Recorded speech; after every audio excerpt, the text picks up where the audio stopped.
Okay. In our last class, we saw some double integral problems where the limits of the integration were constant. The limits of the integration were constant. But today we'll face some problems where the limit are not always constant, but a function of independent variables. For example, for example, here the equation 1 and 2 are mentioned, two iterated integrals, where in the first equation we see the limits of the y variable. The limits of the y variable is a function of x. The lower limit is g1x, upper limit is g2x. But the limit of the other one, that is x, are constant, a and b. Again, in equation 2, we see there is another expression of iterated integral where the limits of x are functions of y.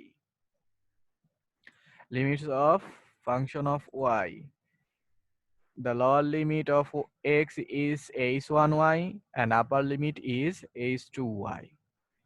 But the limits of the variable y are constant. That's our c and d. Now we'll see how to calculate this type of problems. It's nothing. We can see easily here. There is a problem. Example 1. Evaluate these two iterated double integrals.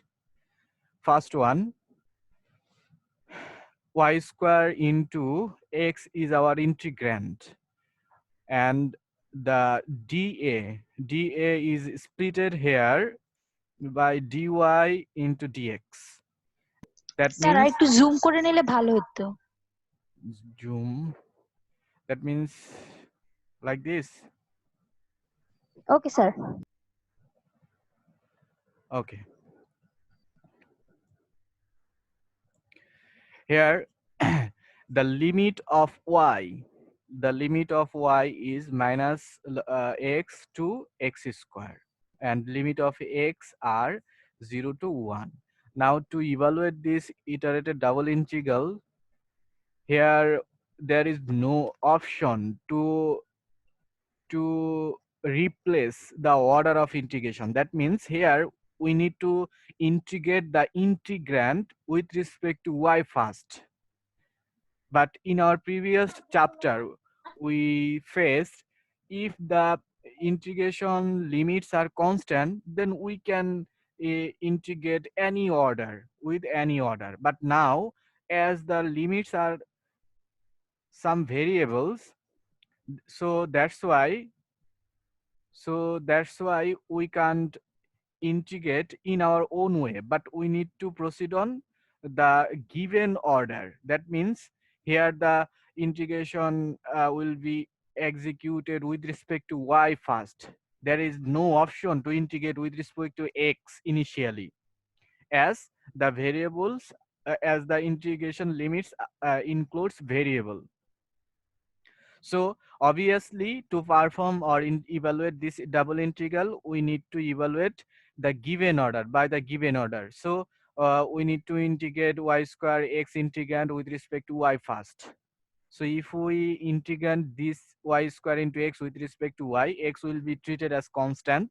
So integration will be performed on y square. That gives us y cube by 3, and the limits here minus x and x square of the variables y. That's why y equals to minus x and y equals to x square are mentioned.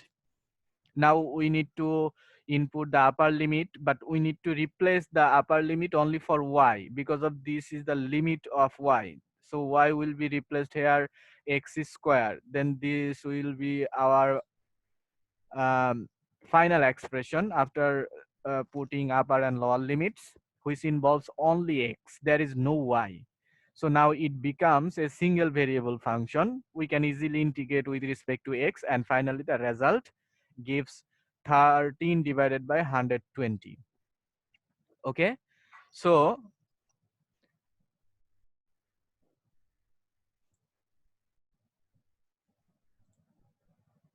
so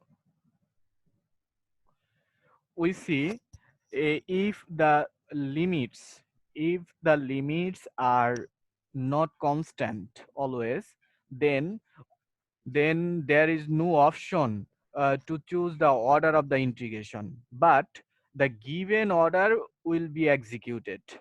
Have you got this point? Yes, sir. Here the limits of y includes variable. That's why we need to evaluate this double integration by the given order.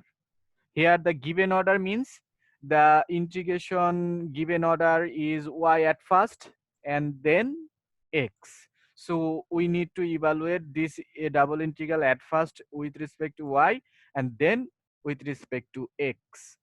But similarly, if we see the problem number B, here sir all, yes, please.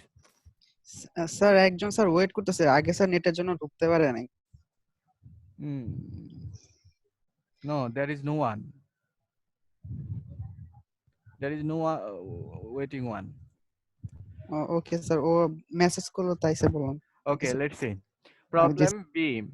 Here also we see there are two variables x and y. In the limits we see a variable is present, that is cos y.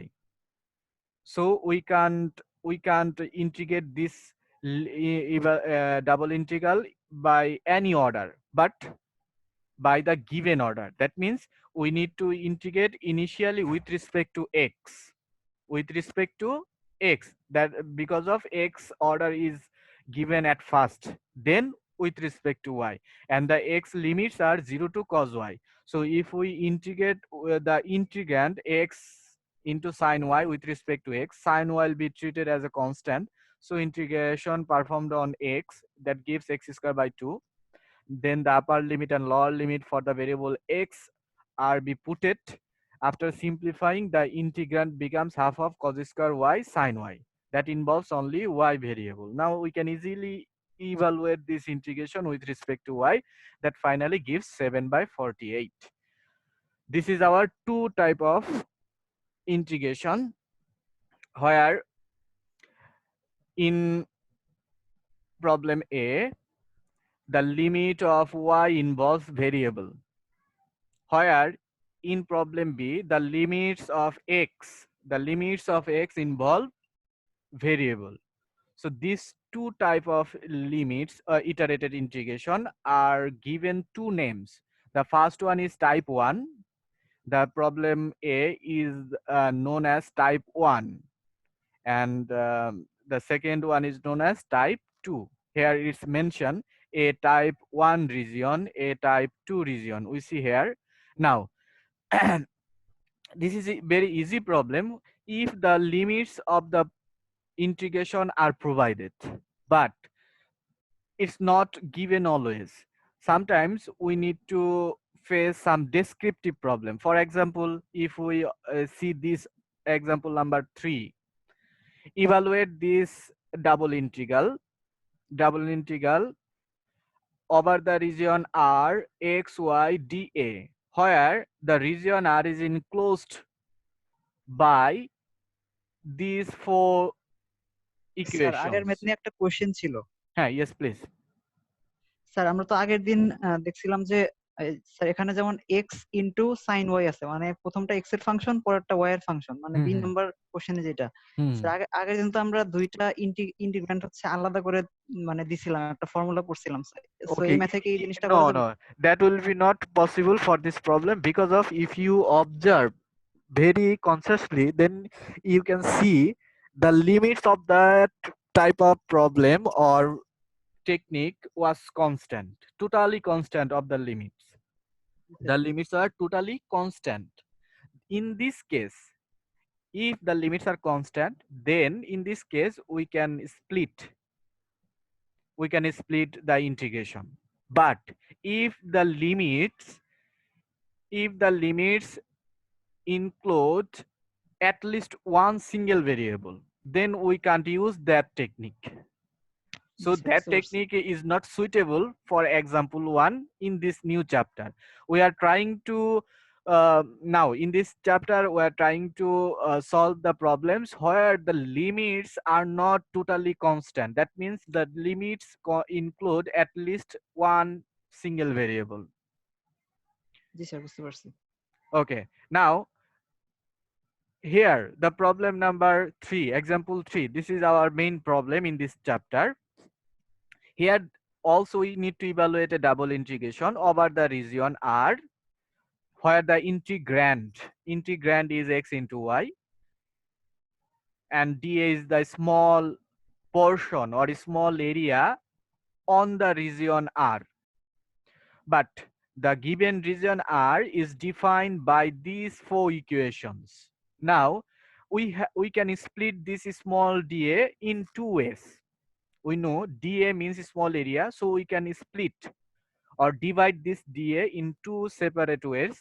First one, dx into dy, or second one, dy into dx. But if we put dx into dy in the place of dA, then the limits will be like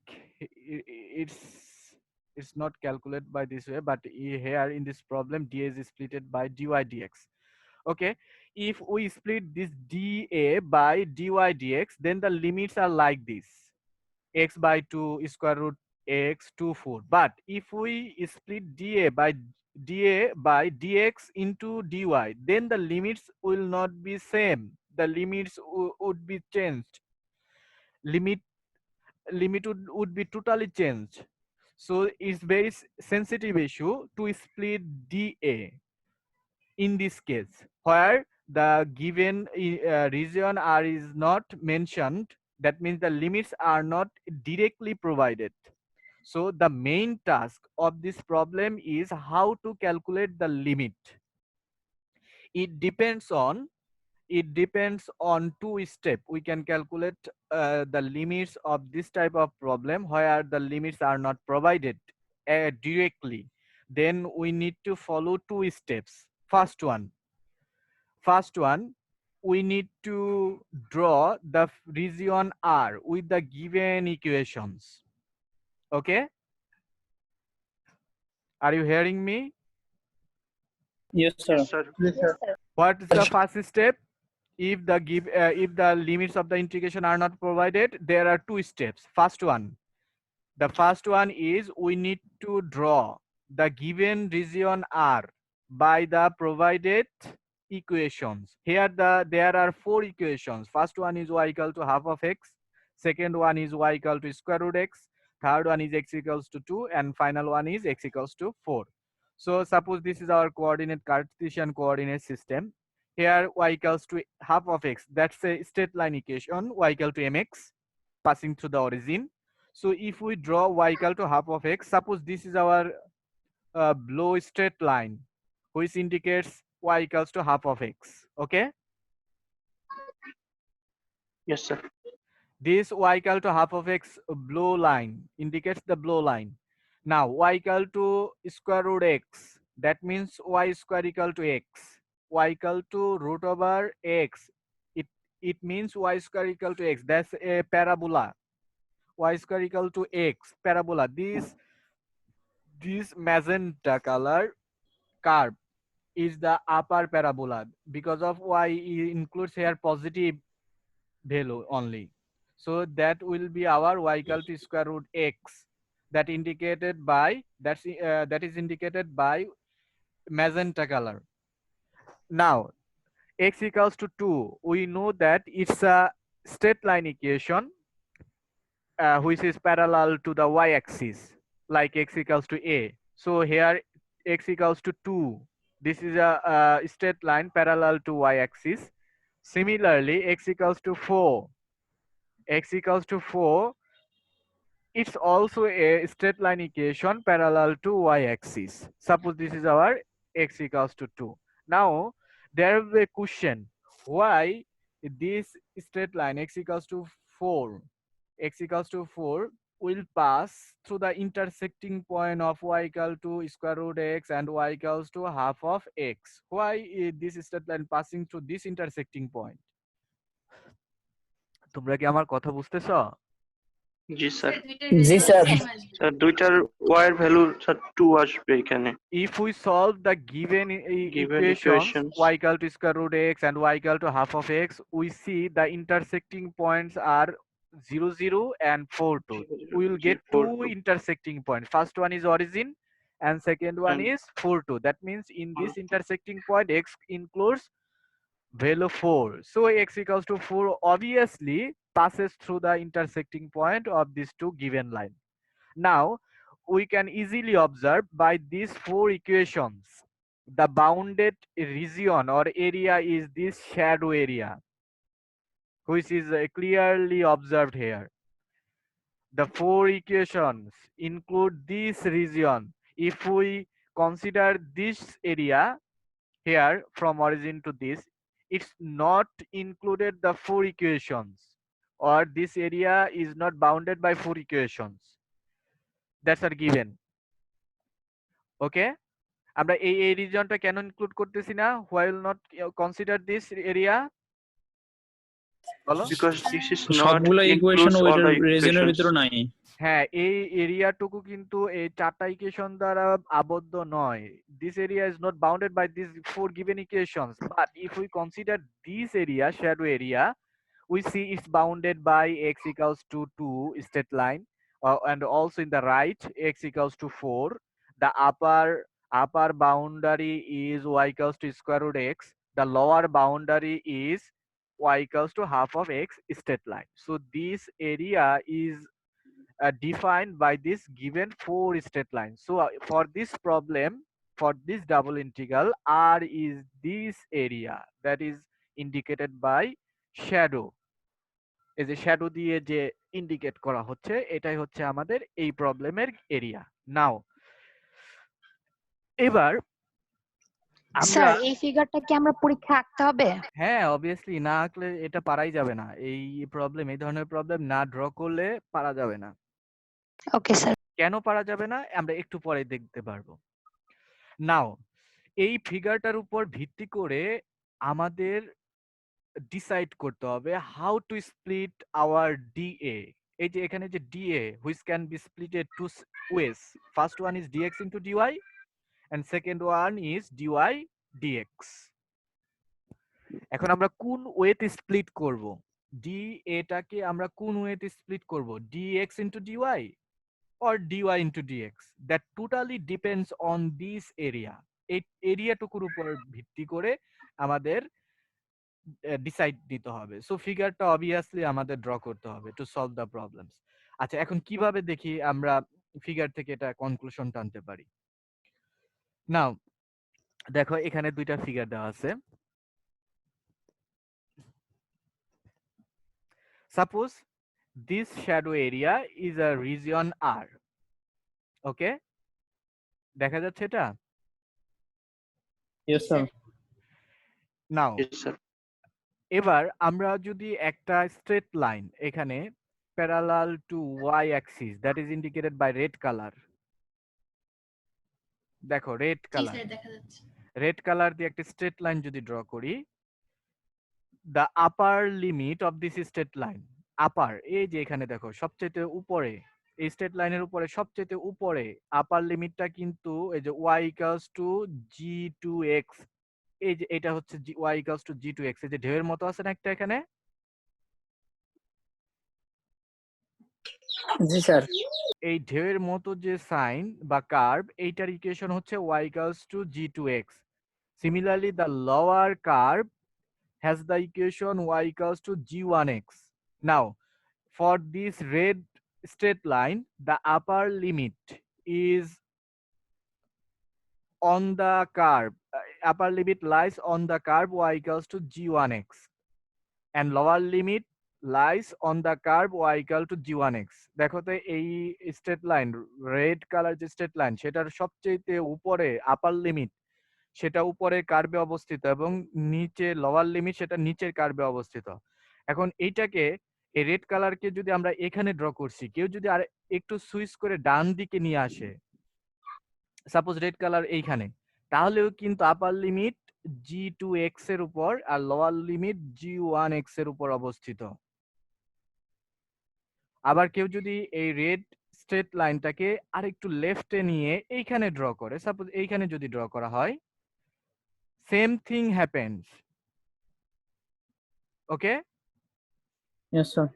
কিন্তু যদি আমরা এখানে Y অ্যাক্সিসের সমান্তরাল না নিয়ে x অ্যাক্সিসের সমান্তরাল draw করি, এরকম এরকম যদি ড্র করি, এক্স অ্যাক্সিসের সমান্তরাল একটা স্ট্রেট লাইন, এখান থেকে এক্স অ্যাক্সিসের স্ট্রেট লাইন একটা ড্র করো মনে মনে।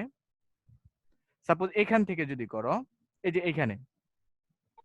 এখান থেকে এভাবে নিয়ে আসলাম, তাহলে দেখো এক্স অ্যাক্সিসের লোয়ারটা কোথায় থাকবে বলো তো একজন?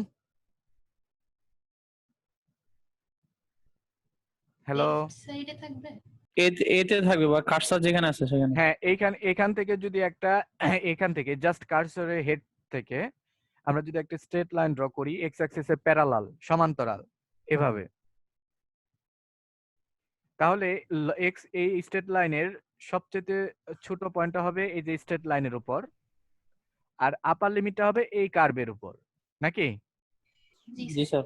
এখন স্যার। কেউ যদি এখান থেকে না ড্র করে এইখানে ড্র করে, এই যে এই মাঝখান থেকে, এই মাঝখান থেকে ড্র করলো, এইখানে আসলো, তাহলে দেখো আপার লিমিট এইখানে আর লোয়ার লিমিট এই স্ট্রেট লাইনের উপর। সো এক এক সময় কিন্তু এক এক লিমিট পাওয়া যাচ্ছে। যদি এইখান থেকে এইখানে ড্র করি তাহলে আপার লিমিট হচ্ছে g1x এর উপর, আবার যদি মাঝখান দিয়ে কেউ ড্র করে তাহলে আপার লিমিট হচ্ছে এই স্ট্রেট লাইনের উপর। আবার যদি কেউ এইখান থেকে ড্র করে, এই যে এখান থেকে এখন যেখানে কার্সরটা আছে এখান থেকে যদি ড্র করে, দেখো লোয়ার লিমিট হবে এই কার্ভের উপর, আপার লিমিট হবে আবার এইখানে। সো এক এক সময় এক এক লিমিট পাওয়া যাচ্ছে। সো এই ক্ষেত্রে আমাদের এক্স অ্যাক্সিসের প্যারালাল সুইটেবল হবে না, কিন্তু আমরা যদি ওয়াই অ্যাক্সিসের প্যারালাল কনসিডার করি একটা স্ট্রেট লাইন, যেমন রেড কালারটা এখানে দেওয়া আছে, দেখো এটাকে তুমি ডানে বামে যেদিকেই নাও না কেন, লোয়ার লিমিট g1x এর উপর, আপার লিমিট g2x এর উপর। দেখো তো আমরা বুঝতে পারছি কিনা? জি স্যার। স্যার জি, যদি স্যার। স্যার যদি এই যে কার্ভ যে অংশটা, এটা তো হচ্ছে স্যার হচ্ছে এক্স অক্ষের দিকে কার্ভ যে অংশটা, ওটা যদি স্যার আমরা 90 ডিগ্রিতে ঘুরে দিই, তখন হচ্ছে তো স্যার মানে স্ট্রেট লাইন যে দিল ওটা তো হচ্ছে ওয়াই অ্যাক্সিস বরাবর থাকবে, তখন তো লিমিটটা যখন আমরা এই যে ভিতরে স্ট্রেট লাইনটা রেড লাইনটা যদি আমরা এক্স অক্ষ বরাবর টানি তখন তো আর সমস্যা হবে না নাকি স্যার? এক্স অক্ষ বরাবর টানি বুঝি না, আবার প্লিজ। স্যার বলছে যে এখন যে এই যে ঢেউয়ের মতো straight যে line টা কার্ভটা, আছে, হ্যাঁ জি স্যার, হ্যাঁ এটাকে কি করব?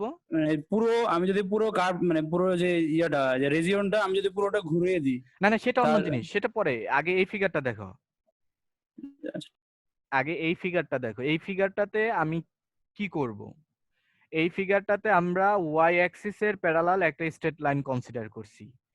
এখন আমার কোশ্চেন হচ্ছে কেন ওয়াই অ্যাক্সিসের প্যারালাল, কেন এক্স অ্যাক্সিসের প্যারালাল নয়? এইটা বুঝতে হবে।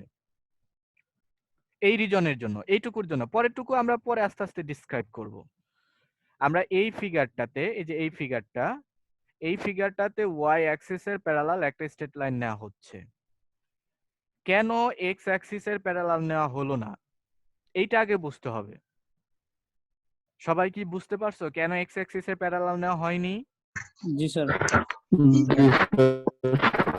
হ্যালো, জি স্যার বুঝতে পারছি। জি স্যার। দেখি একটু টেস্ট করব কে কে বুঝতে পারছে কে কে বুঝতে পারে নাই। তামজিদ, তামজিদ 42 42 জি স্যার। বলো এখানে ওয়াই অ্যাক্সিসের প্যারালাল স্ট্রেট লাইন, এই যে রেড স্ট্রেট লাইন নেওয়া হচ্ছে কেন? নেট প্রবলেম করছে। হ্যালো, স্যার নেট প্রবলেম বলছে স্যার। আর না শুনতে পাচ্ছি, তুমি বলো। ওই জায়গাটা বুঝিনি স্যার, নেট প্রবলেম করছিল স্যার। হ্যাঁ, এই যে থলের বিড়াল বেরিয়ে যাচ্ছে আস্তে আস্তে। আচ্ছা, একটু ওয়েট করো, আর একটু পরে আমরা ক্লিয়ার হব। রাকিব 48, জি sir. explain please why we will consider here straight line parallel to y axis, why not x axis parallel? Sir আমরা ওয়াই অক্ষের সমান্তরাল নিয়েছি এই কারণেই যে ওটার লোয়ার লিমিট এবং আপার লিমিট ফিক্সড থাকতেছে, যে যে কোন স্থান দিয়েই আমরা মানে ড্র করি না কেন। ফিক্স থাকবে কিন্তু না, বলবো যে মানে একই আপার কার্ভের উপর, লিমিটটা আমার একই জি স্যার, কার্ভের উপর থাকবে। একই কার্ভের এখানে উপর থাকবে। এখানে দেখো লোয়ার লিমিট যেটা আছে, তুমি যদি একটু মুভ করো লোয়ার লিমিট চেঞ্জ হবে, কিন্তু একই কার্ভের উপর। জি স্যার। যদি এটাকে কিন্তু ডানের দিকে নাও, লোয়ার লিমিট কিন্তু সেম থাকবে না, কারণ নিচেরটা কার্ভ, কনস্ট্যান্ট স্ট্রেট লাইন না যে সেম থাকবে। সো সেম থাকবে না, কিন্তু একই কার্ভের উপর একই পাচ্ছি। কার্ভের উপর অবস্থিত হবে, যে কার্ভটা আমাদের জানা বা ইকুয়েশনটা জানা। সিমিলারলি আপার লিমিটটাও দেখো একটা নির্দিষ্ট কার্ভের উপর অবস্থিত হবে। কিন্তু যদি আমরা এক্স অ্যাক্সিসে প্যারালাল এখানে স্ট্রেট লাইন কনসিডার করি, সাপোজ এরকম, এই যে এখানে যে রেড কালারটা আছে, এইরকম একটা স্ট্রেট লাইন যদি এইখানে আমরা কনসিডার করি এই রিজনের ভেতরে, দেখো এক এক সময় এক এক লিমিট পাবা, বা এক এক সময় এক এক স্ট্রেট লাইন বা কার্ভের উপর অবস্থিত হবে লিমিটগুলো। যদি কেউ মাঝখান দিয়ে একটা এক্স অ্যাক্সিসে প্যারালাল ড্র করে, তাহলে লোয়ার লিমিট হবে এই স্ট্রেট লাইনের উপর, আপার লিমিট হবে এই স্ট্রেট লাইনের উপর। কিন্তু সেই স্ট্রেট লাইনটাকে যদি একটু নিচে কেউ ড্র করে, এখান থেকে এইখানে এইভাবে, তাহলে লোয়ার লিমিটটা হবে এই স্ট্রেট লাইনের উপর, আর আপার লিমিট হবে এই কার্ভের উপর। দেখো আগে ছিল এই স্ট্রেট লাইনের উপর, এখন হয়ে যাচ্ছে এই কার্ভের উপর। সো এক এক সময় এক এক কার্ভের উপর অবস্থিত যদি হয়, তখন সেই প্যারালাল স্ট্রেট লাইন কনসিডার করা যাবে না। সো এই রিজনের জন্য আমাদের ওয়াই অ্যাক্সিসের প্যারালাল অবশ্যই কনসিডার করতে হবে, নাকি? জি স্যার। এই যে এর আগে যে বুঝতে পারোনি নেটের প্রবলেমের কারণে, স্যার, বুঝছো? স্যার, জি স্যার, সত্যি? জি স্যার বুঝছি। স্যার চিত্রটা যদি ঘুরিয়ে দেওয়া হয় এই যে তাহলে ঘুরানোর সমস্যা পরে, এবার বলো, এই যে আমাদের যে প্রবলেম এক্সাম্পল নাম্বার 3, এই ফিগারেও দেখো, এই যে ওয়াই অ্যাক্সিস এর প্যারালাল স্ট্রেট লাইন নেওয়া হয়েছে, দেখছো এই যে স্মল রেড একটা স্ট্রেট লাইন জি স্যার। জি দেখা স্যার। যাচ্ছে এখানে, এই যে দেখতে পাচ্ছো স্মল রেড স্ট্রেট লাইন জি sir. Parallel to Y axis. এইটা কেন নিছো এবার বলো, কোথায় গেলা তুমি? স্যার, হ্যাঁ হ্যাঁ, এটা কেন ওয়াই অ্যাক্সিস এর প্যারালাল নিলাম এখানে বলো। এক্সেসের প্যারালাল নিলে আপার লিমিট এবং লোয়ার লিমিটটা সেমই থাকছে, কিন্তু আমি যদি এক্স এক্সিসের সমান্তরাল নেই তাহলে এক হবে না। তখন তখন কি স্যার হয়? ওই এক, তখন স্যার চেঞ্জ হয়ে যায়। কি চেঞ্জ হয় বলো দেখি একটা এক্সাম্পল। আপার আচ্ছা, এই ফিগারে আপার লিমিট লোয়ার লিমিট। এই ফিগারে বুঝাইতে পারবা একটু? ফিগারটা কি দেখতে পাচ্ছ তুমি? এই যে 14.2.6 দেখতে পাচ্ছ? 14.2.6, হ্যালো, স্যার দেখতে পাচ্ছি। এখানে কেন এক্স জি অ্যাক্সিস স্যার। এর সমান্তরাল না হলো না বলো তো ফিগার দেখে, সবাই যাতে আমরা বুঝতে পারি। স্যার এক্স এক্সিসের সমান্তরাল নিলে তো স্যার ওই লিমিটটা চেঞ্জ হয়ে যাবে। যেমন একটু বলো, খালি মুখে বললে তো হবে না, দেখ একটু বলো যে আমরা যদি এই যে রিজনের মাঝখান দিয়ে একটা যদি স্ট্রেট লাইন নেই এইখানে এক্স অ্যাক্সিসে প্যারালাল, সেটা লোয়ার লিমিট হবে এই x ইকুয়ালস টু 2 স্ট্রেট লাইনের উপর, আপার লিমিট হবে এই ব্লু লাইনের ওয়াই উপর equals to half. y G equals sir. Two half of x। কিন্তু এই স্ট্রেট লাইনটাকে যদি একটু উপরে নাও, উপরে ড্র করো, এইখানে ড্র করো, এই যে রেড কালার যে এখানে আছে স্ট্রেট লাইন, এইখান থেকে জি যদি স্যার। ড্র করো x অ্যাক্সিসে প্যারালাল, তাহলে দেখো লোয়ার লিমিট হবে Y equal to root over lower X. Limit হয়ে যাচ্ছে y equal to square root x এর উপর, আর upper limit y equals to half of x। Upper লিমিটটা একই জায়গায় একই স্ট্রেট লাইনের উপর আছে, কিন্তু লোয়ার লিমিটটা এক এক জায়গায় এক এক কার্ভের উপর আছে। সো এক্ষেত্রে এক্স অ্যাক্সিসের প্যারালাল নিলে আমাদের সুবিধা হবে না, সুবিধা হবে ওয়াই অ্যাক্সিসের প্যারালাল নিলে, দেখো ওয়াই অ্যাক্সিসের প্যারালাল যদি নাও, এই রেড কালার যে স্ট্রেট লাইন, এটাকে তুমি ডানে বামে যেদিকেই মুভ করো না কেন, এটাকে উপরে নাও বা এই বামে যেদিকেই নাও না কেন, দেখো লোয়ার লিমিট আপার লিমিট একই লাইনের উপর অবস্থিত বা একই কার্ভের উপর অবস্থিত হবে। দেখো তো আমরা বুঝতে পারছি কিনা? জি স্যার। জি স্যার। শিওর? স্যার জিনিসটা কি এরকম, হ্যাঁ বলো। যেই ভেরিয়েবলের কনস্ট্যান্ট মান দেওয়া ওই অক্ষ বরাবর আমরা টানতেছি প্যারালাল? হ্যাঁ, অনেকটা ওরকমই, কিন্তু সব ক্ষেত্রে আবার এরকম হবে না। তবে ওটা একটা হতে পারে, মানে ট্রিকি একটা হতে পারে, থিঙ্ক হতে পারে, যে যে প্যারালাল যেটা কনস্ট্যান্ট দেওয়া আছে তার সমান্তরাল নিলেই আমরা সব সময় পাবো। এটা একটা টেকনিক হতে পারে, শর্টকাট। ঠিক আছে? জি স্যার। আচ্ছা, এবার এইখান থেকে আমরা ডিসিশন নেব এই যে DA, how to split this DA, as we consider the red straight line is parallel to the y-axis, so we have to split dA by dy into dx. If we consider parallel to x-axis, যদি আমরা x-axis এ parallel নিয়ে পাই, তখন আমাদের split করতে হবে dx into dy। দেখো এই যে এক্সাম্পল নাম্বার 4, এখানে dx into dy নেওয়া হয়েছে, দেখছো? জি স্যার। এখানে কেন নেওয়া হয়েছে দেখো, এই প্রবলেমটাতে এই যে রেড কালার যে স্ট্রেট লাইন সেটা এক্স অ্যাক্সিসে প্যারালাল, যদি এক্স অ্যাক্সিসে প্যারালাল হয় তাহলে এক্স কে আগে রাখতে হবে, যদি ওয়াই অ্যাক্সিসে প্যারালাল স্ট্রেট লাইন নাও তাহলে ওয়াই কে আগে রাখতে হবে। দেখো তো আমরা বুঝতে পারছি কিনা? জি স্যার। আমরা যদি ওয়াই অ্যাক্সিসে প্যারালাল স্ট্রেট লাইন নেই, যদি ওয়াই অ্যাক্সিসে প্যারালাল স্ট্রেট লাইন নিয়ে সুইটেবল হয়, তাহলে এই ডিএ কে স্প্লিট করলে ডিওয়াই কে আগে রাখতে হবে, ডিওয়াই ইন্টু ডিএক্স লিখতে হবে, ডিওয়াই আগে রেখে পরে ডিএক্স। আবার যদি এক্স অ্যাক্সিসে প্যারালাল সুইটেবল হয়, যেমন এই প্রবলেমে এই ফিগারটা দেখো, এই রিজনে এক্স অ্যাক্সিসে প্যারালালটা সুইটেবল হচ্ছে, কারণ এটাকে আপ ডাউন যাই করো না কেন, দেখো লেফট মানে লোয়ার লিমিট এই স্ট্রেট লাইনের উপর, আপার লিমিট এই স্ট্রেট লাইনের উপর অবস্থিত হচ্ছে। সো দ্যাটস ওয়াই এখানে এক্স অ্যাক্সিসে প্যারালাল নিচ্ছ, এক্স অ্যাক্সিসে প্যারালাল যদি নাও তাহলে প্রথমে এক্স কে রাখতে হবে, মানে ডিএক্স আগে রাখতে হবে, then dy.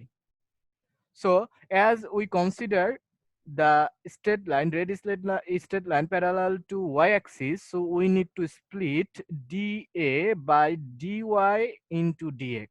Now that we need to calculate the integration ranges. আমরা এখানে দুইটা কাজ, একটা হচ্ছে dA কে স্প্লিট করা, dA কে স্প্লিট করে নিলাম। এবার সেকেন্ড টাস্ক লিমিট গুলো বের করা। লিমিট প্রথমে বের করতে হবে ভেতর থেকে, ভেতর বলতে ভেতরে প্রথমে কাকে রাখছো? ডিওয়াই, তার মানে ওয়াই কে প্রথমে ভেতরে রাখছো, সো ওয়াই এর লিমিট আগে বের করব। ওয়াই এর লিমিট কিভাবে বের করতে পারি? এই যে লাইনটা কনসিডার করা হচ্ছে এখান থেকে আমরা ওয়াই এর লিমিটটা বের করব। এই লাইন রেড লাইনের উপরে হচ্ছে আপার লিমিট, তো আপার লিমিটটা কার উপর অবস্থিত? এই যে আপার লিমিটটা y goes to root over x. so upper limit of y should be y equals to square root x. That's why upper limit here is put at square root x. Okay? Yes sir. Even now lower limit. For this straight line, the lower limit lies on the line y equals to half of x. Here the lower limit, this lower limit lies on the straight line y equals to half of x. So that's why upper limit, lower limit should be half of x. Okay? দেখো তো কার question আছে কিনা? Do you have any question? Hello? তাহলে Y কাজ শেষ হয়ে গেল, এখন কি আছে বাকি? এক্স। এক্স এরটাও আমরা বের করতে পারি। এই যে রেড স্ট্রেট লাইন নিছো, সেই রেড স্ট্রেট লাইনটাকে সুইচ করে বা শিফট করে এটাকে, এই রেড স্ট্রেট লাইনটাকে যদি উপরের দিকে নাও, সর্বোচ্চ উপরে কোথায় আনতে পারবা? এইখানে জি স্যার। রিজনের মধ্যে থাকতে হবে, কিন্তু রিজনের বাইরে যাওয়া যাবে না। এই রিজনের মধ্যে সর্বোচ্চ এইখানে আনতে পারবা উপরে। তো এইখানে সবচাইতে বড় ভ্যালু এক্স এর, এখানে এক্স এর বড় ভ্যালু কত? 4। এখানে এক্স এর সবচাইতে বড় ভ্যালু এই যে এইখানটাতে, এই যে ইন্টারসেক্টিং পয়েন্টটাতে, এখানে এক্স এর সবচাইতে বড় value 4. So that's why upper limit of x is 4. Now if we shift this red straight line to the left from the current position, then maximum we can put just overlap on the x equals to 2. So for this case, y gets the minimum value, and that is 2. So that's why the lower limit will be 2. Now we can easily evaluate from this expression 11/6. So the main task from this type of problem, where the integration limits are not directly given or provided, the main tasks are two. First one, how to split dA, and second one, how to calculate the limits.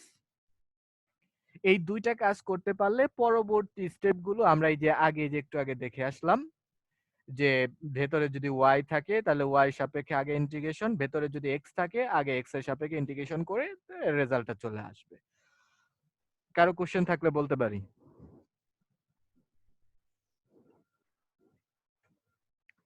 কারো question থাকলে বলতে পারি। না sir. Hello, 62 participants, কথা কিন্তু আসতেছে না সবার। বলো, সবাই বলো এবার। স্যার সমস্যা নেই স্যার। প্রবলেম নাই। শিওর? প্রবলেম নাই স্যার। স্যার বুঝতে পারছো? কোনো কোশ্চেন? স্যার একটা কোশ্চেন ছিল। হ্যাঁ, অবভিয়াসলি বলো। স্যার এইখানে তো আমরা 4,2 পয়েন্টটা সমাধান করে বের করে নিছি, এটাকে প্রত্যেক ক্ষেত্রে বের করে নিতে হবে? হ্যাঁ, প্রত্যেক ক্ষেত্রে বের করে নিতে হবে, কারণ আমি কিভাবে বুঝবো এই যে x equals to 4 স্টেট লাইনটা এই ইন্টারসেক্টিং পয়েন্টের লেফটে আছে না রাইটে আছে না একেবারে উপর দিয়ে গেছে, আমি কিভাবে বুঝবো? সাপোজ এই ইন্টারসেক্টিং পয়েন্ট আমাদের জানা নেই, এই ইন্টারসেক্টিং পয়েন্টের কোঅর্ডিনেটস হচ্ছে 4 2, that's are unknown, then how do you know this straight line x equals to 4 will pass this intersecting point or this point? এইখান দিয়ে যে যাবে, এটা আমরা কিভাবে বুঝবো? বুঝবো না স্যার। বোঝার উপায় নেই। সো প্রথমে ইন্টারসেক্টিং পয়েন্ট গুলো বের করা আবশ্যক। এই স্টেট লাইনটা, আচ্ছা আমরা যদি x equals to 2 নিছি lower limit, x equals to 4 upper limit, এই প্রবলেমটাতে আমি যদি x equals to 3 upper limit নেই, স্যার তাহলে 3,2 পয়েন্ট, তখন কিন্তু এই যে এইখান দিয়ে যদি কেউ লিখো, স্যার চোখ বন্ধ করে যদি এখান দিয়ে ড্র করে দাও, তাহলে কিন্তু ভুল ড্র হবে। স্যার আমাদের ক্লাসে অফিসার ওয়েট করতেছে। কি এইভাবে প্রতিদিন ক্লাস নেওয়া যাবে না তো, তাহলে 2টার সময় থেকে ক্লাস নেব। এই স্যার একটা কোশ্চেন ছিল। স্যার আমাদের শুধু বুধবার দিন হচ্ছে আমিনুর স্যারের ক্লাস থাকে, বাপ্পি স্যারের। না মানে তাহলে আমরা 2টা থেকে ক্লাস নেব। যদি প্রতিদিন 3:30টায় বাপ্পি স্যারের ক্লাস থাকে তাহলে আমরা আগেই নিব। জি স্যার, 2টা থেকে নিলেই ভালো হয় স্যার। কথা বুঝতে পারছো? কারণ আমার শুরু করতে করতে তো আর ওই সময় পারা যায় না, তোমাদের তো ওই যে করতে হয়, বলে দিতে হয় রোল নাম্বার ঠিক করো। বাপ্পি স্যার 4টা থেকে ক্লাস নেবে বললো। আচ্ছা ঠিক আছে, আলহামদুলিল্লাহ। তাহলে আমরা আরেকটু কন্টিনিউ করব। হ্যাঁ, কি যেন কোশ্চেন করতে বলছিলা? স্যার আমার কোশ্চেনটা ছিল যে এখানে যে এই মানে যে পয়েন্টে কানেক্ট হয়েছে 4,2, হ্যাঁ, স্যার এটা ইন্টারসেক্টিং কি পয়েন্ট। মানে ব্যাপারটা কি এরকম যে কনস্ট্যান্ট যে লিমিটটা আছে এটা সবসময় এরকমই হবে, 4 থেকে 2 পর্যন্ত এরকম হবে? না, এই যে বললাম যে x equals to 3, যদি আমাদের এই ইকুয়েশনটা লাস্ট ইকুয়েশনটা x equals to 3 হয়, জি না স্যার। হতে পারে না, না হলে কি হয়ে যাবে, মানে ভুল কিছু হয়ে যাবে। x equals to 3 হতে পারে, x equals to 3 হলে তখন এইখান দিয়ে যাবে, সাপোজ এইখান দিয়ে, এই যে মাঝখান দিয়ে এইখান দিয়ে, তখন এই রিজনের মধ্যে আমাদের বের করতে হবে, এইটুকুর মধ্যে। বোঝা যায় নাই? স্যার আমার কোশ্চেনটা ছিল যে এই যে কনস্ট্যান্ট যে লিমিটটা আমরা নিছি 4 থেকে 2 পর্যন্ত, এটা কি স্যার এই যে পয়েন্টে ইন্টারসেক্ট করছে এই পয়েন্ট থেকে আমরা সরাসরি কি এভাবে বের করতে পারি কিনা? না না না না, এই পয়েন্টের উপর ভিত্তি করে কিন্তু লোয়ার লিমিট আপার লিমিট না, এই যে যে পয়েন্টটা ইন্টারসেক্টিং পয়েন্ট, এটার কথাই তো বলতেছো? হ্যালো, জি স্যার, এটার কথা বলতেছি। এই পয়েন্টের উপর ভিত্তি করে কিন্তু আপার লিমিট লোয়ার লিমিট না। এই আপার limit lower limit of x depend করবে এই যে এই রেড কালার স্ট্রেট লাইন, সেটাকে তুমি বামের দিকে আনো। জি স্যার, মানে গ্রাফ থেকে বুঝতে হবে এটা। হ্যাঁ, সবচাইতে নিম্নে কত দূর যেতে পারো সেইখানে তোমার এক্স এর ভ্যালু কত, আর এইটাকে উপরের দিকে বা ডানের দিকে সবচাইতে কত দূর নিতে পারো সেই জায়গায় এক্স এর ভ্যালু কত, এভাবে আমরা লিমিট ক্যালকুলেট করব। এই ধরনের যখন আমরা ওয়াই এর সমান্তরাল ওয়াই অ্যাক্সিস এর সমান্তরাল স্ট্রেট লাইন কনসিডার করব, ওই প্রবলেমকে বলা হয় রিজিয়ন 1, টাইপ 1 রিজিয়ন। তাহলে টাইপ 1 রিজিয়ন কোনটা? দেখো এই যে টাইপ 1 রিজিয়ন, বলো টাইপ 1 রিজিয়ন কোনটা? স্যার ওয়াই অ্যাক্সিস এর সমান্তরাল যে লাইনটা নেওয়া হয় সেটা। হ্যাঁ, রিজন থেকে লিমিট বের করার ক্ষেত্রে যদি ওয়াই অ্যাক্সিস এর প্যারালাল স্ট্রেট লাইন না হয় তখন হবে সেই রিজনটার নাম হবে টাইপ 1 রিজিয়ন। যদি আবার রিজন থেকে লিমিট গুলো বের করার জন্য এই যে এখন দেখো এই যে রিজন থেকে লিমিট গুলো বের করার জন্য এক্স অ্যাক্সিস এর প্যারালাল নেওয়া হচ্ছে, তাহলে এই রিজনকে বলবো আমরা টাইপ 2 রিজিয়ন। তাহলে এটা হচ্ছে টাইপ 2 রিজিয়ন যখন এক্স অ্যাক্সিস এর প্যারালাল সমান্তরাল কনসিডার করা হবে, টাইপ 2 রিজিয়ন। একই রকম কেস, একই ভাবে আমাদের এই করতে হবে, এই লিমিট বের করতে হবে। যেমন এই রিজনের জন্য আমরা লিমিট কিভাবে বের করব, প্রথমে দেখব যে এক্স অ্যাক্সিস এর প্যারালাল নিলে দেখো এটাকে উপরে নিচে যেদিকেই নাও না কেন লোয়ার লিমিট এই কার্ভের উপর হবে, আপার লিমিট এই পাশে কার্ভের উপর হবে। সবসময় এই রেড কালারের যে স্ট্রেট লাইন আছে এটাকে উপরের দিকে নাও আর নিচের দিকেই নাও, যেদিকেই নাও না কেন। দেখো তো আমরা বুঝতে পারছি কিনা? জি স্যার। কিন্তু আমরা যদি ওয়াই অ্যাক্সিস এর সমান্তরাল এখানে নিতাম, সাপোজ এখানে একটা ওয়াই অ্যাক্সিস এর সমান্তরাল ড্র করো, সেটাকে রাইটের দিকে যদি নাও, দেখো লোয়ার লিমিট মাঝখানে থাকলে এইখানে, কিন্তু রাইটে নেওয়ার সময় এক পর্যায়ে এই যে এইখানে চলে আসবে লোয়ার লিমিট এই কার্ভের উপর। আবার যদি লেফটে নাও, দেখো আপার লিমিট এক সময় এখানে আসবে, একটা স্ট্রেট লাইন ওয়াই অ্যাক্সিস এর প্যারালাল নিলে এই দেখো আপার লিমিট এইখানে আসবে, লোয়ার লিমিট আবার এইখানে আসবে। দেখো তো বুঝতে পারছি কিনা? আচ্ছা, তাহলে টাইপ 2 রিজনটা একই কেস, টাইপ 2 হচ্ছে এক্স অ্যাক্সিস এর প্যারালাল। যেমন আমরা এখানে দেখি এই যে এক্সাম্পল নাম্বার 4 দেখো, here we have also provided a double integral which is necessary to evaluate over the region R. The integrand is 2x minus y square dA. But R is not directly provided. R is mentioned by the region enclosed by these lines. There are 3 lines, that means 3 straight lines, y equals to minus x plus 1, y equals to x plus 3, and y equals to 3. So the first step should be we need to draw or we need to find out the region R by the provided equations. Okay, suppose this is our coordinate system, Cartesian coordinate system. Let's see, y equals to 3. Suppose that the upper line y equals to 3 is a straight line parallel to x-axis. So this upper line is our y equals to 3 straight line. Now y equals to minus x plus 1. That means x plus y equals to 1. X plus y equals to 1. দেখো তো বুঝতে পারছি কিনা? Hello, yes sir. আমি কি একাই আছি ক্লাসে? জি স্যার। একাই আছি? না স্যার। তাহলে তো একটু রেজ করতে হবে। আমি তো জিজ্ঞাসা করতেছি যে রেজ করতে হবে, তখন আনমিউট করে কথা বলবো, পরে আবার মিউট করে ফেলবো। আচ্ছা, তাহলে এখন আমাদের কাজ হচ্ছে এই যে ফার্স্ট স্টেট লাইনটাকে ড্র করা, ফিগার আউট করা। So y equals two -x + 1। দেখো তো এটা কিভাবে ড্র করতে পারি, মনে আছে? হ্যালো, এই স্টেট লাইনের জেনারেল ইকুয়েশন যে ছেদ অঙ্কের মাধ্যমে যেটা ওইটার মধ্যে ওই যে এই ট্রান্সফার করা -x যায়। টাকে এই পাশে আনো, x + y ইকুয়ালস টু 1।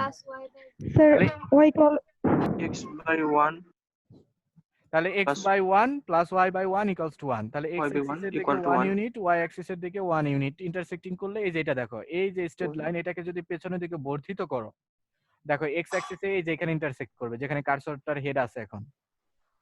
এখানে x এর ভ্যালু 1 আর এইখানে y এর ভ্যালু, এই যে এখানে y এর ভ্যালু 1। সো এই স্ট্রেট লাইনটা, এই যে এইটা, এই স্ট্রেট লাইনটার equation y equals to -x + 1।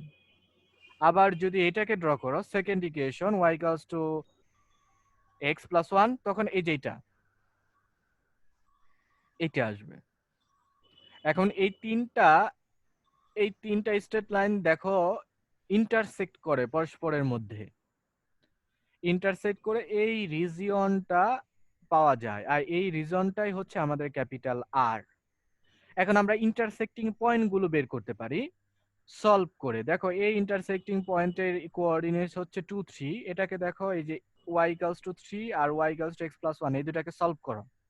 y equals to 3 আর y equals to x + 1। So x এর ভ্যালু কত হবে? 2। দেখো x এর ভ্যালু 2 পাইছো? জি স্যার। x এর ভ্যালু 2 আর y এর ভ্যালু তো সব সময় কনস্ট্যান্ট, এখানে 3, তাহলে এই পয়েন্টেও 3। অনুরূপভাবে এইখানে y এর ভ্যালু কনস্ট্যান্ট, কারণ এটা স্ট্রেট লাইনের উপর অবস্থিত এই পয়েন্টটা, y এর ভ্যালু 3। y এর ভ্যালু 3 এই যে এই ইকুয়েশনে বসাও, তাহলে x এর ভ্যালু দেখো আসতেছে -2। আর এই ইন্টারসেক্টিং পয়েন্টটা দেখো কার কার, y equals to -x + 1 আর y equals to x + 1। সো এই দুটাকে সলভ করো, দেখো x equals to কত হয়? 0। x এর মান 0 বসাও, y এর মান কত হয়? 1। সো এই পয়েন্টের কোঅর্ডিনেটস হবে 0 1। এই যে পেছনে এই পয়েন্টে একেবারে নিচে এই কোঅর্ডিনেটস হবে 0 1। এবার ফার্স্ট স্টেপ শেষ হয়ে গেছে। এখন এখান থেকে আমাদের ফার্স্ট স্টেপ শেষ হয় নাই, ফার্স্ট স্টেপের জন্য ফিগারটা শেষ হয়ে গেছে। এবার এই ফিগার থেকে বুঝতে হবে যে আমরা এক্স অ্যাক্সিসে প্যারালাল স্ট্রেট লাইন কনসিডার করব না ওয়াই অ্যাক্সিসে প্যারালাল স্ট্রেট লাইন কনসিডার করব। দ্যাট মিন্স এখন আমাদের রিজনটার টাইপ কোনটা, টাইপ 1 আর টাইপ 2 ডিসাইড করতে হবে। যদি আমরা ওয়াই অ্যাক্সিসে প্যারালাল নিয়ে কনসিডার করি তাহলে হবে টাইপ 1, আর যদি এক্স অ্যাক্সিসে প্যারালাল কনসিডার করি তাহলে হবে টাইপ 2। আচ্ছা, যদি আমরা দেখো এখানে এক্স অ্যাক্সিসে ওয়াই অ্যাক্সিসে প্যারালাল যদি কনসিডার করি মনে মনে, সাপোজ ওয়াই অ্যাক্সিস এর প্যারালাল, তাহলে এইখান থেকে যদি আমরা একটা ড্র করি স্ট্রেট লাইন, আমার কার্সরটা কি দেখতে পাচ্ছো? জি স্যার। এই কার্সর এখান দিয়ে যদি ওয়াই অ্যাক্সিস এর প্যারালাল ড্র করি, তাহলে দেখো আপার লিমিট কোথায় অবস্থিত হবে? y equals to 3 y equals to 3 আর লোয়ার লিমিট হবে y equals to x plus 1 কিন্তু এখন এইখান দিয়ে না করে যদি কেউ এইখান দিয়ে করে, ভুল হবে? তাহলে স্যার লোয়ার লিমিটটা চেঞ্জ হয়ে যাবে। ভুল হবে না, কিন্তু করতেই পারে। ভুল হবে না স্যার, ভুল হবে না, স্যার, করতেই change পারে, হবে। কিন্তু লিমিট লোয়ার লিমিটটা ভিন্ন স্টেট লাইনের উপর অবস্থিত হচ্ছে। সো আমাদের কি করতে হবে, এখানে এক্স অ্যাক্সিস এর ওয়াই অ্যাক্সিস এর প্যারালালটা সুইটেবল হচ্ছে না, না হচ্ছে? না স্যার। না স্যার তাহলে এইবার ওয়াই অ্যাক্সিস এর প্যারালাল না নিয়ে যদি এক্স অ্যাক্সিস এর প্যারালাল নাও, দেখো ওয়াই এই যে রেড স্ট্রেট লাইন, এটাকে উপরে নিচে যেদিকেই নাও না কেন, এটাকে আপ পারে যদি নাও, আপার দিকে নিলে দেখো লোয়ার লিমিট এইটার উপর অবস্থিত হবে, আপার লিমিট এইটার উপর অবস্থিত। আবার যদি নিচের দিকে নাও, ডাউন করো, তাহলেও সেই একই হচ্ছে। তার মানে এটা হচ্ছে টাইপ 2 নাকি? জি স্যার। তাহলে জি স্যার। টাইপ 2 হলে dA should be splitted by dx x into dy dy। জি 1 ওকে, এইবার প্রথম স্টেপ শেষ, এবার দ্বিতীয় স্টেপ লিমিটের পালা। প্রথমে লিমিট বের করতে হবে ভিতরটা, দ্যাট ইজ dx এর লিমিট বের করতে হবে। এই রেড স্ট্রেট লাইন থেকেই আমরা লিমিট বের করব। এই রেড স্ট্রেট লাইনে দেখো সবচেয়ে ছোট পয়েন্ট হচ্ছে যেখানে লেফটে, x এর মান সবচেয়ে ছোট এখানে, সেখানে দেখো x এর ভ্যালু হবে, যেখানে সলভ করে দেখো একটু সিম্পলিফাই করে x এর ভ্যালু আসছে 1 মাইনাস y, তাহলে x এর লোয়ার লিমিট হবে 1 মাইনাস y। আবার এই আপার লিমিটটা এইখানে দেখো x এর মান হবে, এখানে x এর মান কত হবে? বলো y -1 তাহলে Y x minus এর 1 x এর ভ্যালু এখানে y -1 বসাচ্ছে। ওকে, এবার x y এর লিমিট, এই x এর স্ট্রেট লাইন এটাকে উপরের দিকে নাও, এই রিজনের বাইরে যাওয়া যাবে না, এই রিজনের থেকে একেবারে উপরে, সবচেয়ে উপরে নিলে দেখো y এর ভ্যালু সবচেয়ে বেশি হবে না, নাকি? জি স্যার জি স্যার এটাকে উপরের দিকে নিলে y এর ভ্যালু সবচেয়ে বেশি পাওয়া সম্ভব, এবং সবচেয়ে বেশি ভ্যালুটা হচ্ছে 3, এই যে পুরো স্ট্রেট লাইনের উপর।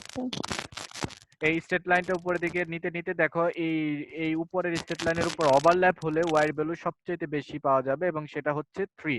So y upper limit should be 3।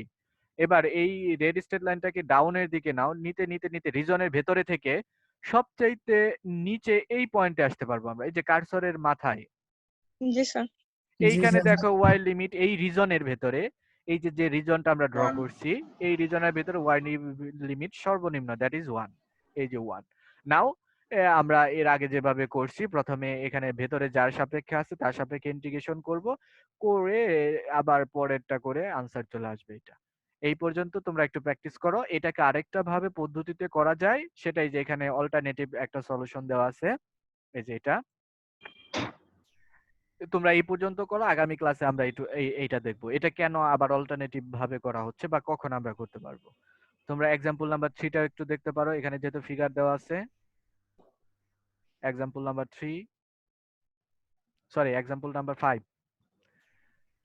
So জি স্যার আজকে তোমাদের কাজ হচ্ছে এই যে এক্সাম্পল নাম্বার 1, তারপর টাইপ 1 টাইপ 2, এই যে এখানে ডেসক্রিপশন দেওয়া আছে টাইপ 1 টাইপ 2 ডেফিনেশন, তারপরে এই যে থিওরাম দেওয়া আছে, টাইপ 1 এর হলে লিমিট গুলো এরকম হবে, টাইপ 2 হলে লিমিট গুলো এরকম হবে, যেটা আমরা একটু আগে দেখলাম, ওইটাকে থিওরিটিক্যালি এভাবে মেনশন করা। তারপরে এক্সাম্পল 2টা দেখবা, এই যে example 2, example 2, example 3, example 4, example 5, ঠিক আছে? জি স্যার স্যার স্যার এর আগের যে হোমওয়ার্ক দিছিলেন সেটার 34 পারিনি। 34 পারো নাই? আমি তো দেখতে হবে। তো 28 ও পারি নাই স্যার 33 ও হয় না স্যার। স্যার 33 হয় নাই 33 দেখি আমি দেখি করছিলাম স্যার। 33 কি সমস্যা? স্যার আমি করছিলাম। কনভেনিয়েন্ট অর্ডার দিয়ে করতে হবে, যে কোনো অর্ডার দিয়ে করলে হবে না। এক্স এর সাপেক্ষে করলে, এক্স এর সাপেক্ষে প্রথমে করলে অসুবিধা হবে, প্রথমে ওয়াই সাপেক্ষে করতে হবে ইন্টিগ্রেশনটা। স্যার এটা করছি স্যার 33 টা। স্যার এটা কিভাবে বুঝবো যেটা y এর সাপেক্ষে করতে হবে? দেখো এক্স এর সাপেক্ষে করলে দেখো কয়টা এক্স পাবা গুণন আকারে, এক্স নিজে একটা, তারপর যে cos x ইনটু y, দেখো এখানেও x আছে, তারপরে cos স্কয়ার পাই x, এখানে x, তিন জায়গায় x প্রোডাক্ট আকারে আছে। তাহলে তার ইন্টিগ্রেশন করতে গেলে তো বিশাল বড় ফর্মুলা হয়ে যাবে, u integration u into b এর ইন্টিগ্রেশন ফর্মুলা দিয়ে আবার u ইনটু b দুইবার হবে। বোঝা যায় নাই? জি স্যার জি স্যার সো এটা তো সিম্পল তাই না? এটা তো ওই কিছু না। অথবা তোমরা যে জানো cos স্কয়ার থাকলে sin স্কয়ার থাকলে 2 দ্বারা মাল্টিপ্লাই করতে হয়, মনে আছে? জি স্যার জি স্যার অনেক ভাবে করা যায়, সমস্যা নাই, চেষ্টা করো পারবা। আরেকটা কি বলতেছো? 28 28 কি এই যেটা? জি স্যার এটা কি করার আছে? এটা তো কিছু নেই, স্প্লিট করে এটা পারছি স্যার। স্প্লিট করা যাবে। এই যে 27 এর যে থিওরাম আমরা দেখেছিলাম, লিমিট গুলো যদি কনস্ট্যান্ট হয় এবং ভেতরের ইন্টিগ্র্যান্ডটা যদি এটা ফাংশনের সেপারেট ফাংশনের প্রোডাক্ট আকারে লেখা যায়, তাহলে আমরা লিমিট গুলো ভাগ করে দিয়ে ইন্টিগ্রেশনও ভাগ করে দিতে পারি। সো এখানে দেখো লিমিট গুলো কনস্ট্যান্ট, -1 1 0 log 2। আর এই যে ইন্টিগ্র্যান্ড দেখো এখানেও y আলাদা আছে x আলাদা আছে, সো আমরা আলাদা আলাদা ইন্টিগ্রেশন দিয়ে দিলে তো রেজাল্ট চলে আসবে। হ্যাঁ আচ্ছা শেয়ার করো। 34 টা একটু সমস্যা স্যার। 34 sketch the solid in the first octant. Octant কি বুঝো, জানো অক্টান? What is অক্টান? অক্টান জানা নাই মানে জ্যামিতিতে কি শিখছো? স্যার 8 বাহু বিশিষ্ট বুশ অক্টান এই যে না না না 3 dimensional coordinate system, 3 dimensional coordinate system full space কে কয় ভাগে ভাগ করে? 8 ভাগে 8 ভাগে ভাগ করে। 3 ডাইমেনশনাল কোঅর্ডিনেট সিস্টেম ফুল স্পেসকে 8 ভাগে ভাগ করে। দেখো এই যে এই ফিগার থেকে তোমরা বুঝতে পারবা। বা এটা তো শেখানোর কথা। এই 8 ভাগের প্রত্যেকটাকে বলা হয় এক একটা অক্টান। ফার্স্ট অক্টান মানে হচ্ছে এমন একটা অক্টান যেখানে এক্স এর ভ্যালু, ওয়াই ভ্যালু, জেড এর ভ্যালু সবাই পজিটিভ। যেমন 2 ডাইমেনশনাল কার্টেসিয়ান কোঅর্ডিনেট সিস্টেমে বলা হয় ফার্স্ট কোয়াড্রেন্ট, মনে আছে? জি স্যার। ফার্স্ট কোয়াড্রেন্টে যেমন এক্স ওয়াই পজিটিভ, জি তেমনি 3 ডাইমেনশনাল কোঅর্ডিনেট সিস্টেমে ফার্স্ট অক্টান হচ্ছে এক্স ওয়াই জেড সব পজিটিভ। আচ্ছা, চেষ্টা করো এটা, না পারলে পরে ডিসকাস করবো নেক্সট ক্লাসে, ঠিক আছে? স্যার হ্যাঁ স্যার 27 কে আমরা ওইটা প্রমাণ করা লাগবে নাকি শুধু আমরা প্রপার্টি হিসেবে জেনে রাখবো এটা? ওটা প্রমাণ করা কি সম্ভব? না স্যার দেখাই হ্যাঁ না স্যার তো সম্ভব না। ঠিক আছে নিচের দিকে দেখতে পাচ্ছ, আমি আমার দেখতে পাচ্ছ পেজ আমার? জি স্যার। এটা সাপোজ দ্যাট শো দ্যাট, এই যে শো দ্যাট বলছে, তাহলে তো ওই শো করা যাবে। করা যায় এটা। এটা তো খুবই সহজ, করা যাবে না কেন? এই যে এফ অফ এক্স ওয়াই এর বদলে জি এক্স ইন্টু এইচ ওয়াই লিখো, তারপরে ডি এ কে স্প্লিট করো ডিএক্স ডিওয়াই। তাহলে প্রথমে ডিএক্স এর সাপেক্ষে ইন্টিগ্রেশন করলে ওয়াই কে বাইরে নিয়ে নাও, বুঝো নাই? ঠিক আছে স্যার চেষ্টা করব। এটা দুইটা লাইন, ঠিক আছে, থ্যাংক ইউ।